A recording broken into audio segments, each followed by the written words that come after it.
Hello and welcome to At the Red Line podcast. My name is Alec Gonzalez with Coaching the Red Line. I do coaching, especially like to work with salespeople. If you like the content, would you like it and subscribe to the channel?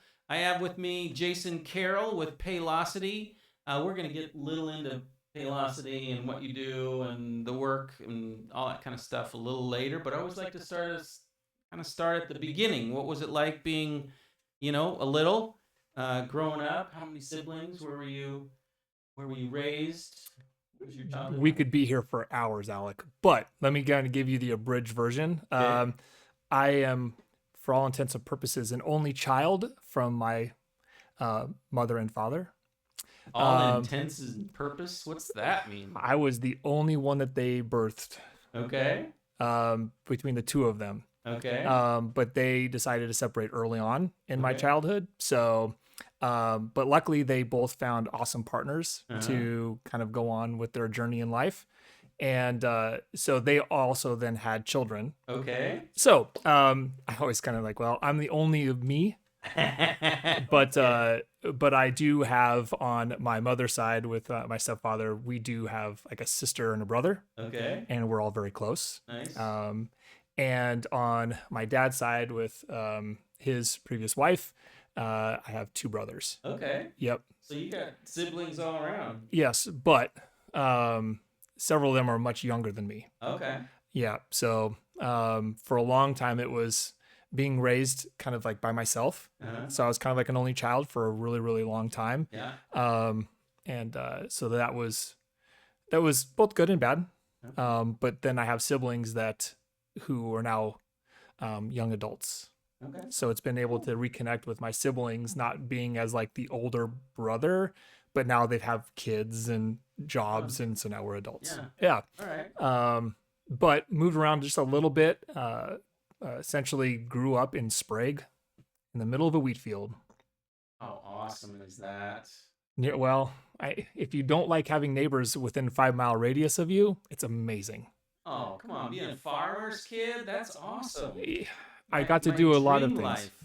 life. Yeah, I got to do a lot of things that, I think a lot of kids at 12-year-old, they were not driving trucks. Yeah.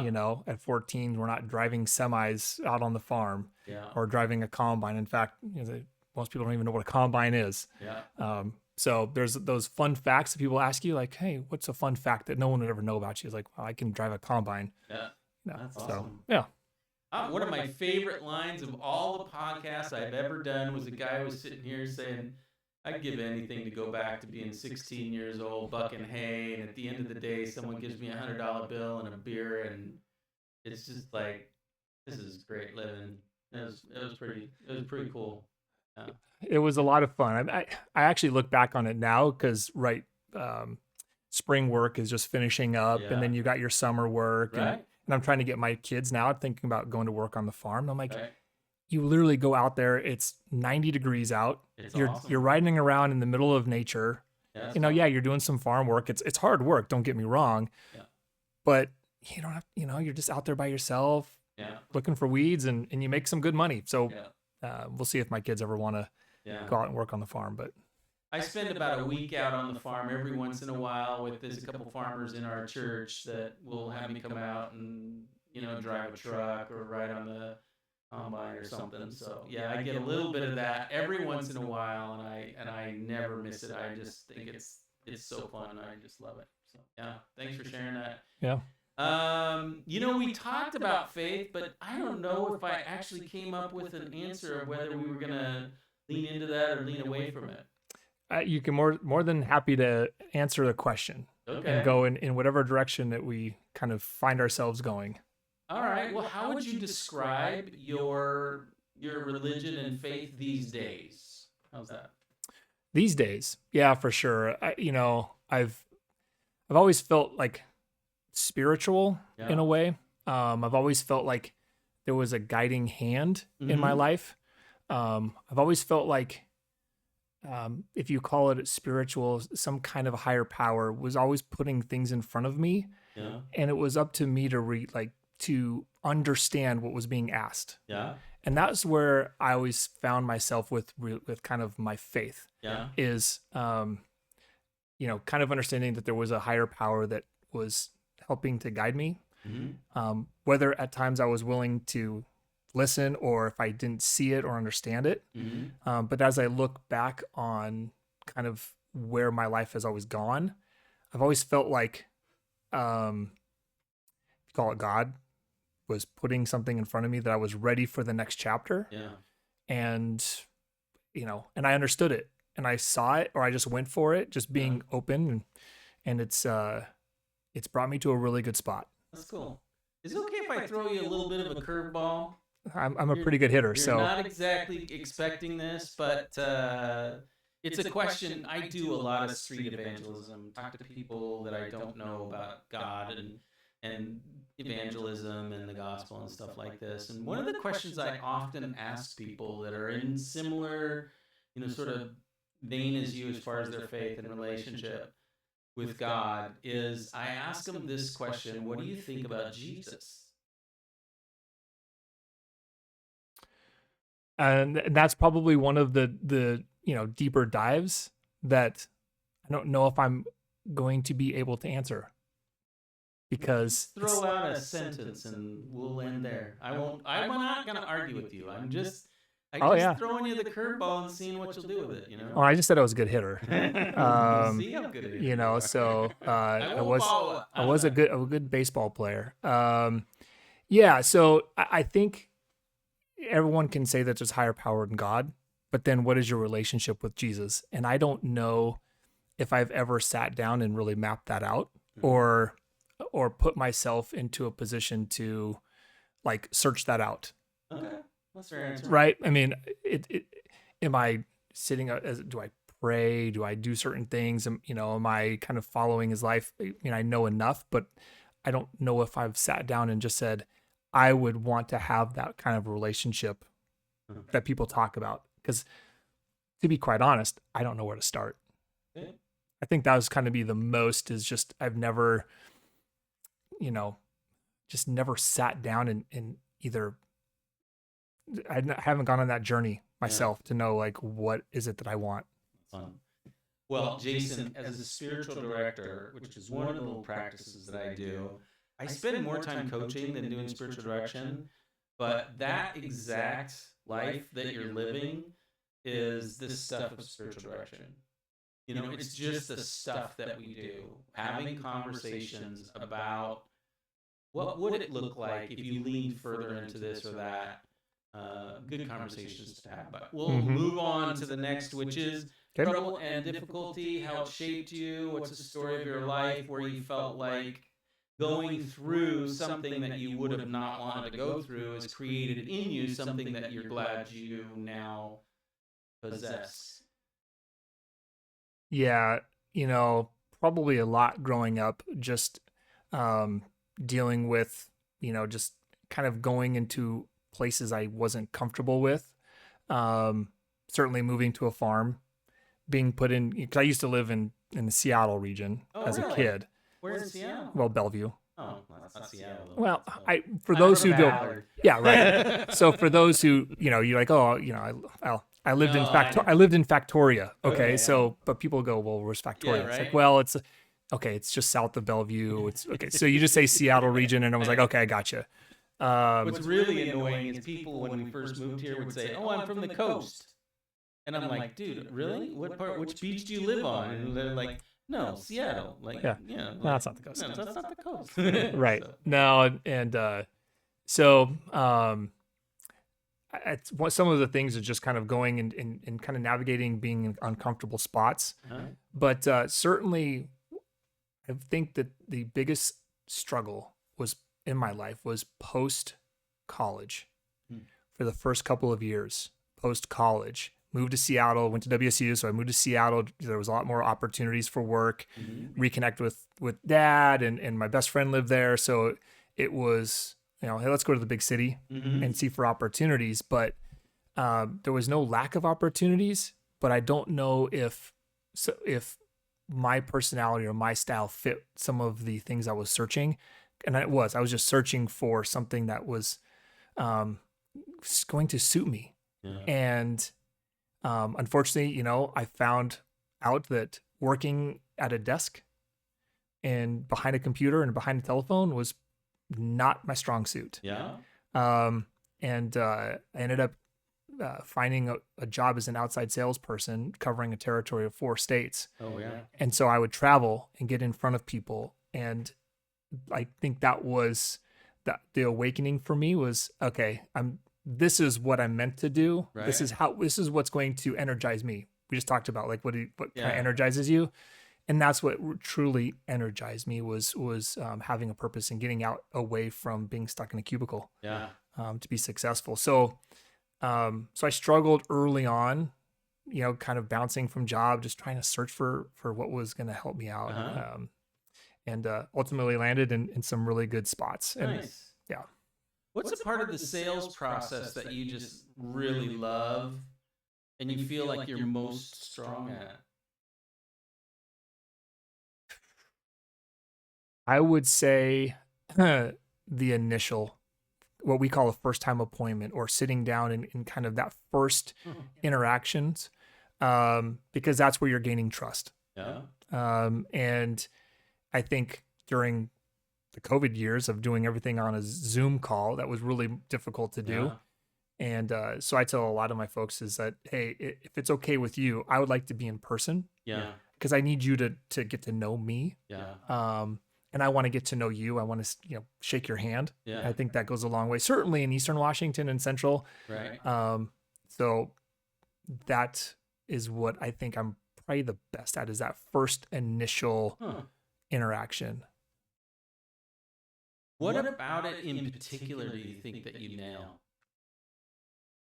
I think I'm not going to pat myself on the back. Go ahead. Okay. Go ahead. Yeah. It's a podcast. I go into every meeting with this sense that I've already known the person, and I treat them like they're already my best friend. Oh, that's good. And with that mentality, I come in and just with positivity. Yeah. And a likability, I hope. Yeah. But also with the understanding that, okay, I'm not here to sell you. Right. Right. I'm here as a consultant. I want the best for you as a business, a local business owner. Right. And if I have something that is going to be a good fit, absolutely 100%, let's go for it. Right. But if I'm not, then all I want is for you as a local business to have success, because it's driving our economy. It's providing jobs, and I just want to see everyone flourish. Nice. So I think with that first initial interaction, I'm hopefully creating a void for them to come into me. Yeah. And let's find common ground together. That's good. Yeah. That's good. That's really good. I was thinking of something while you were talking and thinking that I would remember it when you were done talking, but I was doing such a good job of listening and I forgot exactly. Yeah, that active listening was on point. It wasn't the active thinking, it was the active listening. It was good. It's good. The next question has to do with areas of deficit, and in your sales career, what do you feel like is, you need to find new clarity or better skill set, or where do you feel like you're most dropping the ball, taken as a whole, if, you're honest? Yeah, I know exactly what it is. Oh, good. I am impatient. Oh. Very impatient. How's that play out? It doesn't work well. No. I mean, what does it look like when you're being impatient? So it is moving steps into the wrong order. A perfect example. I was working with a large municipality, and things were going really well. It was a big evaluation up against several different competitors, and I was driving the right process and was sticking to things. However, they kept asking me, well, what's the price? And I understand that everyone kind of wants to know what's going to be our cost. And I was ready to schedule the meeting to go provide pricing. And luckily, my director was amazing. It was like, hey, I think we still need to find out a few more details before we do that. Yeah. How about we look at this first? And so he slowed me down where I wanted to speed up. Right. And we had one more meeting. We found out some key details that we were able to come back final and go, okay, we were able to do an ROI analysis. And I was ready to kind of skip that step. And so sometimes I'm ready to move into the let's close this sucker when we may not have got to that point yet. And so that's something I have to kind of really cognizantly think about is, okay, have I earned the right to go to pricing? Have I earned the spot where, if I give you price, we're ready to move forward. Nice. Mm-hmm. I assumed when you said that you're you're impatient, is that you don't like silence, and you just feel like you always got to talk, and you're not such a good listener, right? That's what I assume. I just had a guy in here. We were just talking about how his conversation pattern is just sort of just always moving, never letting silence sort of rest in the room. But yeah, that's good. Really good. I don't like silence, but I think I do a fairly good job along the process of really truly identifying and listening to what the pain points are, so I can reference them back at a later date. Yeah. Everyone's like, well, do you take notes? I'm like, I listen. Good. Yeah. That's good. Good. Who's a perfect client? Who do you wish would see this podcast and go, dude, I need you to call me? I get the question a lot. What do you look? I was like, anyone that has employees that they're paying. That's what I help with is helping to remove the kind of the liability and compliance around payroll, around HR, putting time back into the day because they're not having to focus on doing a lot of those things. So if there's a business owner who's saying, hey, you know what, I'm doing a lot of my own books, I'm doing a lot of my own payroll, I have to do a lot of manual processes, and it's taken me hours to figure out. Well, there's technology out there that can help streamline that process and remove a lot of that liability off the plate. So, I have like the sole proprietor who is basically paying himself once a quarter. And we have a local business here that has 4,500 employees in 30 states, and they're my clients. So it's kind of really what the needs of the business are. We have something that can really help to fit them. What are the pain points that you find yourself reoccurringly solving? Well, typically a business has, you have your payroll. I got to pay my employees. Okay. Right. And with that comes things like benefit deductions, 401k contributions, other types of deductions, maybe garnishments. I have a client right now that has 70 folks that take a garnishment, and they have to go to the state that they're operating in and pay those garnishments and deduct it from paychecks. Right. Cutting direct deposits or live checks. Like there's a lot of things that kind of come with just the payroll portion that really bog down a business. Who's the decision maker you generally work with? Is it the CEO or the owner or the compliance officer? I mean, what do you call the person who generally you meet with? It kind of depends on the size of the business. If you're under 50 employees, sometimes it could be the business owner themselves. Yeah. Oftentimes, it's a male or female who has had some kind of expertise in a field. Maybe it's concrete, or it's design, or kind of name a field, right? And they've started a business. They've got the expertise. They go out, but while they're also trying to build a business, they're also in the back end trying to handle the payroll, or they have their spouse helping out.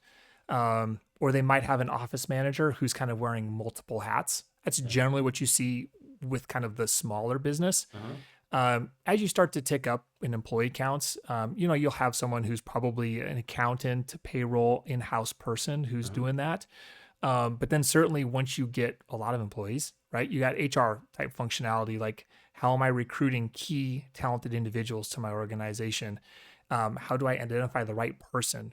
And once I do, what's my process of, bringing them on board to my organization? What's my culture like?